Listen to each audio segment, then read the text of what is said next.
الله تعالى في كتابه الكريم بعد أعوذ بالله من الشيطان الرجيم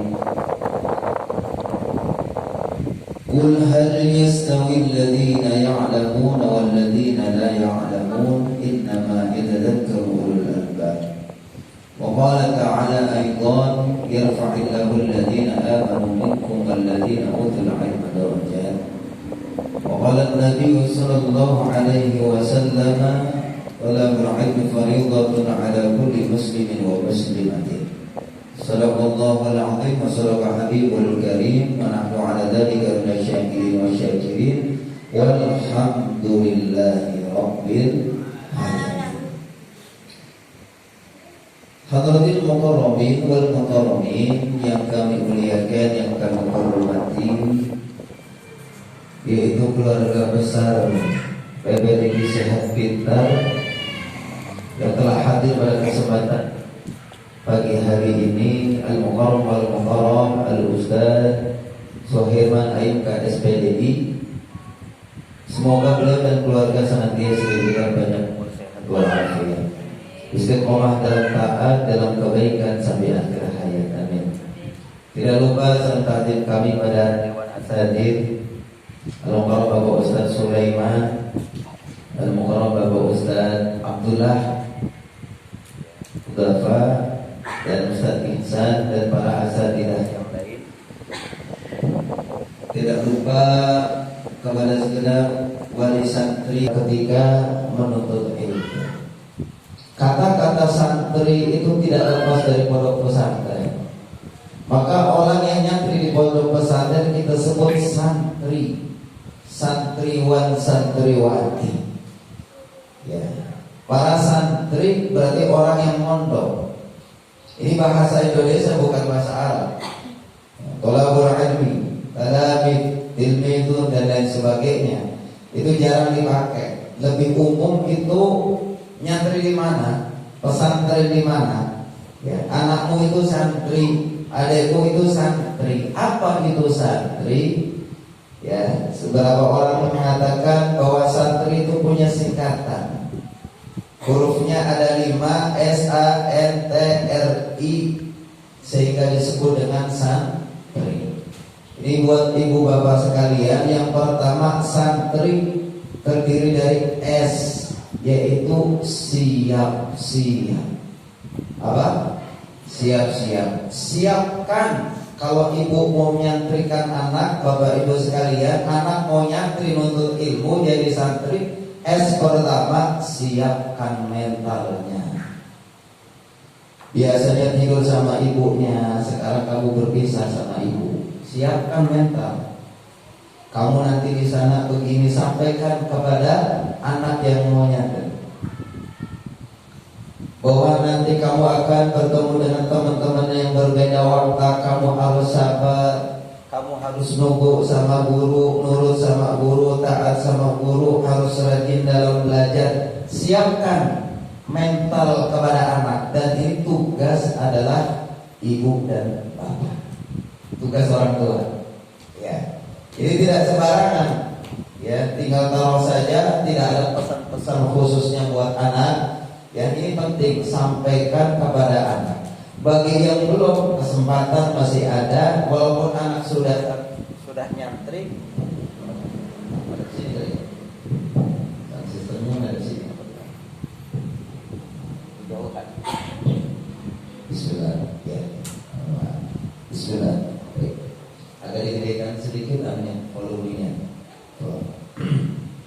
Baik, kita lanjutkan. Jadi bapak ibu sekalian punya tugas yang pertama, siapkan kekuatan mentalnya. Selain itu siapkan keperluannya.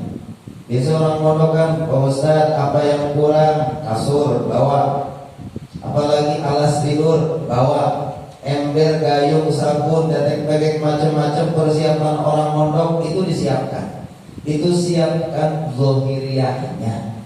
Ya, tapi yang paling penting siapkan batinnya, hatinya biar kuat dalam hidup.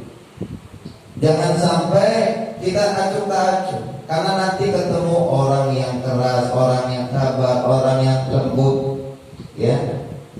Sehingga kita sampaikan, nah kamu mondok bukan sekedar mondok, kuatkan hatimu untuk menerima apa adanya, biar mandi, ya, mandiri, makan, mandi, nyuci itu bukan sekedar mondok. Nanti nak kamu besar itu hasil didikan pondok pesantren, kamu jadi orang yang mandiri.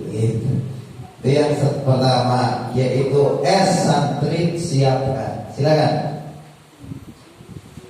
yang ibu-ibu di sebelah kanan, bapak-bapak di sebelah kiri. Silakan. Ya. Yang kedua, ya, yaitu antarkan. Jadi biar ada hubungan batin orang tua dengan anak, orang tua anak dengan guru dan pesantren, antarkan. Jangan disalahpahami, untuk dunia kita antarkan, untuk sekolah kita antarkan, sementara untuk agama pesantren hafal Quran kita tidak antarkan. Bukan karena sibuk, bukan karena urusan lain. Ini penting antarkan, biar face to face berjumpa dengan guru yang akan mengajar. Kita minta doa, Pak Ustadz, Pak Kiai, doakan anak saya biar betah. Itu maksudnya, ya. Bukan sekadar antar, minta ridhonya ya Allah. Kalau orang-orang dulu mau minta air bahasanya, ya. Sembur apa tuh anak biar betah, begitu. Sehingga diantarin penting. Bukan sekadar poster nitip, ya, enggak begitu. Walaupun ya mungkin sebagai sibuk tidak mengapa, tapi alangkah baiknya itu diantarkan kepada orang yang akan mengajarkan anak kita. Itu namanya adalah merupakan adabul ilmi wa talabul ilmi. Yang kedua, yang ketiga, ensan. Itu niat. Ibu niat mondokkan anak itu buat apa? Biar dia jadi orang gede, biar dia jadi mubalik, biar jadi penceramah. Niatkan yang pertama mardotillah. Udah. Pasti kalau sudah mardotillah Allah kasih. Macam-macam orang yang lulus dari pesantren itu bukan jadi kiai doang. Minimal membuktikan dia itu orang yang soleh, anaknya benar, pendidikan agama menjadi syifa, obat pada batinnya. Sehingga ketika di luar sana akan jadi amanah, orang yang beriman, orang yang teruji keimanannya, ya, orang yang soleh dan berilmu. Luar biasa. Jadi niatkan mardotillah, cari ridhonya Allah. Nanti kalau sudah cari ridhonya Allah, tuh anak jadi hafid Al-Quran, jadi masyayikh, jadi ulama, jadi apapun, billahi ta'ala, karena Allah saja. Karena kita ikhtiar. Yang keempat, tawakal. Ibu nitipin anak kudu tawakal. Yakin 100% percaya kepada yang dititipkan pondok pesantren, tawakal. Tawakal maknanya bukan hanya ditaruh saja, tapi ibu tawakal kepada Allah. Fatawakkal 'ala Allah, la haula wala quwwata illa billah. Ibu enggak punya kekuatan mondokin anak, bapak yang punya duit juga enggak bisa menjamin itu anak bisa mondok. Karena berapa banyak orang yang duitnya banyak, waktunya ada, anaknya banyak, itu juga enggak mondok. Jadi ke pondok ini merupakan manusia spesial. Ini anak kita masuk, kita kudu tawakal. Semua ini adalah perannya dari Allah Subhanahu wa ta'ala. Yaitu ridhonya Allah. Cari ridhonya Allah. Ya. Ketika anak mempelajari Al-Quran, hari-hari baca Al-Quran, hari-hari mengangkat doa untuk orang tua, hari-hari sibuk dengan agama, dengan sholat, dengan zikir, dengan Quran, ya, tidak putus ibunya, ibu juga cari ridho Allah dengan mengabdi kepada Allah. Jangan sampai anak buka Quran, kita buka HP, anak baca Quran, kita baca TV sampai malam. Masya Allah, anak dibangunkan pagi harinya untuk sholat tahajud, sementara kita subuh pun kesiangan. Nah, kudu nyambung listrik itu, biar ada sebelum kudu nyambung antara orang tua, ayah dengan ibu, dengan anak, dengan guru, kudu nyambung amalan yaitu batiniyahnya. Yang terakhir ikhlas. Ya Bu, udah ya, ikhlas. Antar nanti tidurnya gimana? Udah. Antar makannya gimana? Gak usah dipikirin. Ya, itu santri bakalan makan sampai gede-gede tuh badan, kebanyakan makan berkat. Ya, Masya Allah. Udah makan nasi udah. Kemarin ada yang ulang tahun tumpeng udah. Ada roti datang lagi lanjut. Ada sate lagi sikat. Makan enak perbaikan gizi, Masya Allah. Kemarin yang ulang tahun sekaligus 2, Arnold sama Gilang. Ayam ada, tumpeng ada, roti ada, macam-macam ada. Masya Allah. Gak usah khawatir, udah ikhlas aja. Anak mondok Allah yang urus nanti. Artinya apa? Lillahi ta'ala saja. Gak usah ada khawatirkan anak itu mondok bakalan susah. Akhirnya ditengok terus, ditelepon terus, dibawa pulang terus. Udah lillahi ta'ala, ikhlas aja. Kalau sudah lillahi ta'ala, nanti Allah yang maha tahu yang akan memberikan rezeki, yang memberikan kesehatan segala macam. Ya, gatal-gatal dikit jangan itu capnya santri. Jadi kalau ada kiai selama mondok itu nggak pernah gatal, nggak pernah budugan, nggak pernah macam-macam tuh penyakit kulit biasanya, itu mah belum jadi. Karena kalau jadi santri pasti gatal, itu namanya stempel santri. Kalau sudah gatal jadi santri udah. Nah, macam-macam. Ada yang gatal doang di tangan sampai kuning tangannya, sampai ada yang rapat gak bisa makan. Masya Allah. Ada yang bisulan, Masya Allah. Ya, macam-macam. Dan kalau boleh cerita, kenikmatan selain makan dan tidur itu ada satu kenikmatan. Apa itu? Pas lagi gatal digaruk. Itu nikmat sekali kalau digaruk. Habis itu menyakitkan karena perih. Dan kadang nggak sadar ada kiai di depan mata deh, garuk, saking enaknya. Begitu. Dan itu cerita pondok umum. Ustaz Solmed cerita dulu masa pondok begitu. Ustaz Jepri masa mondok begitu. Rata-rata kalau udah mondok mah begitu, sebersih apapun itu pondok, yang namanya gatel mah ada aja. Yang namanya juga tidur bareng, mandi bareng, makan bareng, ya sama-sama. Jadi intinya gak usah khawatir anak itu sakit begini. Ya memang dalam kebaikan gak mulus seperti ibu berjalan di atas karpet merah, bertaburkan bunga, enggak begitu. Ya, zaman corona sekolah susah. Udah alternatif yang terbaik pada saat ini yaitu mondok. Kan begitu. Bukan pelarian, bukan. Ya. Mondok mah dari dulu sudah ada, tapi umumnya sekarang nih pada sadar dah, ya, bahwa mondok ini luar biasa karena menjadi cikal bakal penerus alim ulama. Begitu. Jadi santri adalah siapkan mental, kemudian antarkan kepada guru, niatkan mencari ridha Allah, bukan yang lain-lain. T-nya tawakal kepada Allah, R-nya ridha Allah kita cari, I-nya adalah ikhlas. Itu untuk orang tuanya. Insya Allah. Doa jangan sampai putus, khusus buat ananda yang sedang mondok. Ya, jangan sampai putus. Sholat 5 waktu jangan sampai putus. Kalau bisa khatamkan Al-Quran, niatkan ya Allah saya khatam di rumah, moga-moga anak ini 3 tahun khatam. Kan begitu. Namanya ada target. Jangan udah serahkan saja lillahi ta'ala. Pokoknya saya sholatnya terserah saya, doanya terserah saya. Ya akhirnya nggak ada setrum nyambung antara pembelajaran anak. Kalau anak nggak betah, kalau anak ada permasalahan, bisa jadi ada sesuatu koneksinya yang konslet dari antaranya. Kalau nggak dari anaknya, dari ibundanya atau dari ayahnya. Maka kita sebagai guru berapa persen saja, tetap anak itu harus belajar sungguh-sungguh, guru juga mengajar sungguh-sungguh, ibu juga punya amalan yang sungguh-sungguh yang terbaik buat anak. 5 menit lagi, yang kemudian ini karena pertemuan sebulan sekali, ya.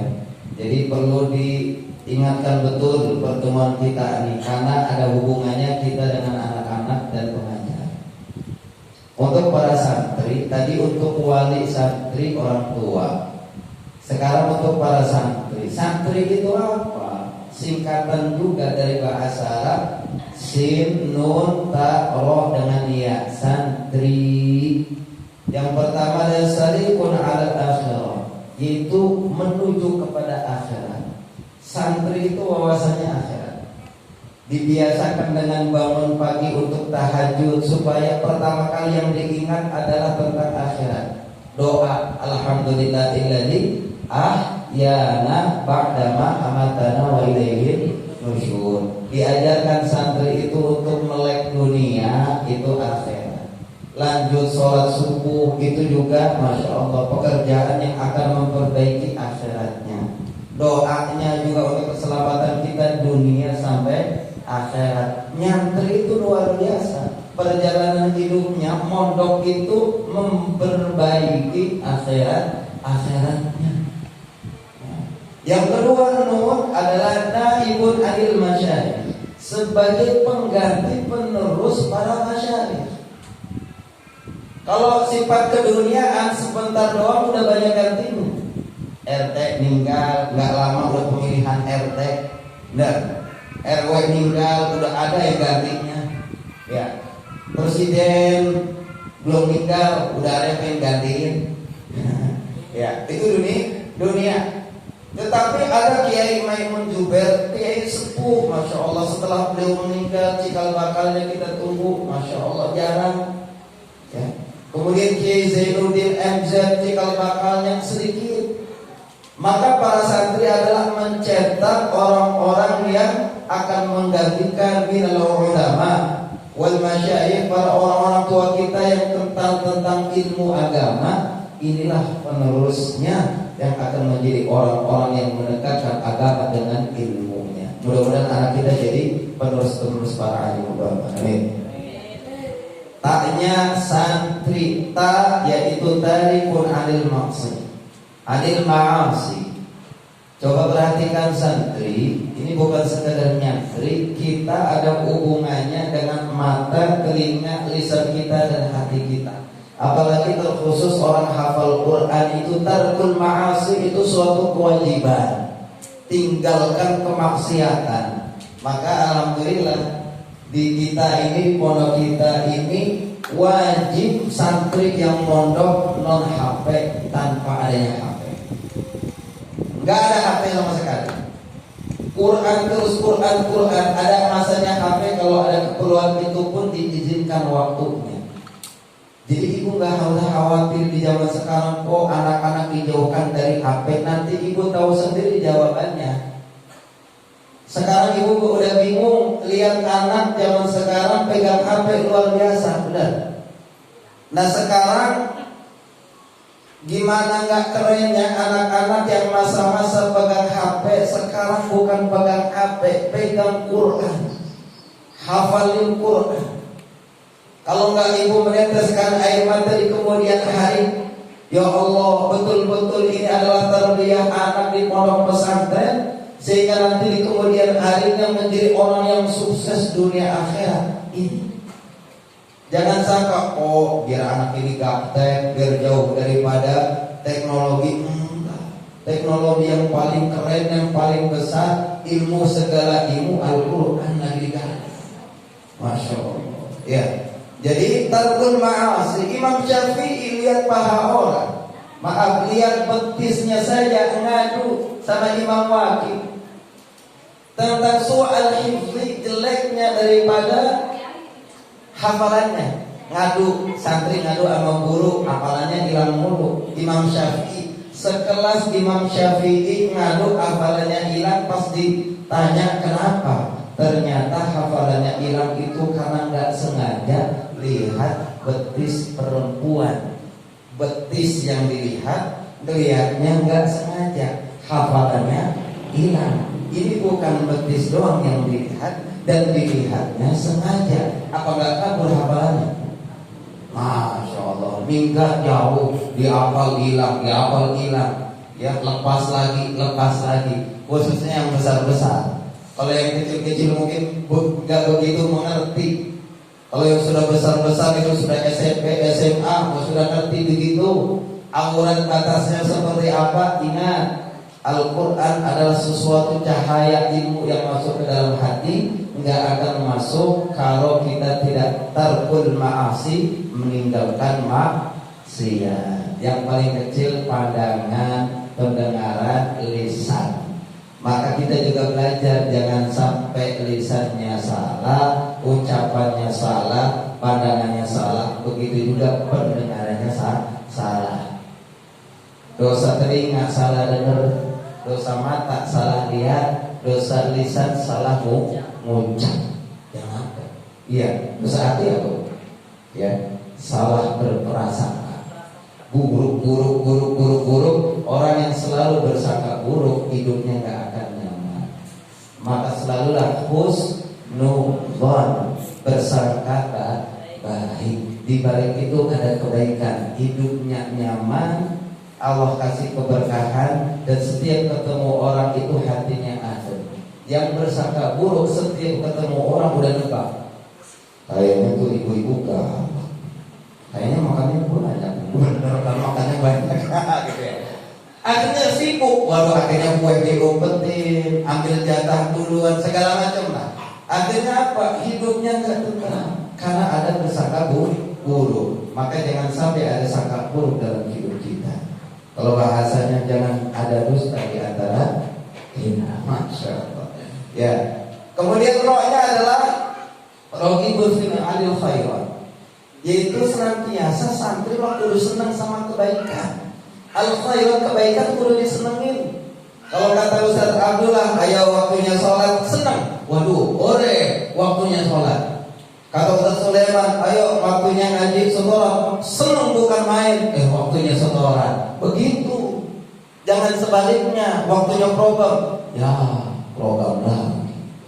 Ya, ngaji lagi. Jangan. Ya. Santri mah kudu seneng. Ya, orang beriman itu nggak bakalan kenyang dengan kebaikan sampai muntahaul jannah, sampai masuk ke dalam surga. Waktunya azan seneng. Jangan kita mau orang tua, mohon maaf, kadang-kadang kita waktunya azan ngomel. Tadi udah azan lagi baik, baru kita hadir gitu ya. Sholat begitu, udah sholat lagi baik, baru kita hadir ngobrol-ngobrol kita udah asal aja. Jangan berubah. Ya, sering saya sampaikan dalam ibadah, dalam ngaji, apapun bentuknya, senang dalam ibadah, ya, senangkan hati dalam ibadah, nanti Allah akan kasih segala sesuatu yang kita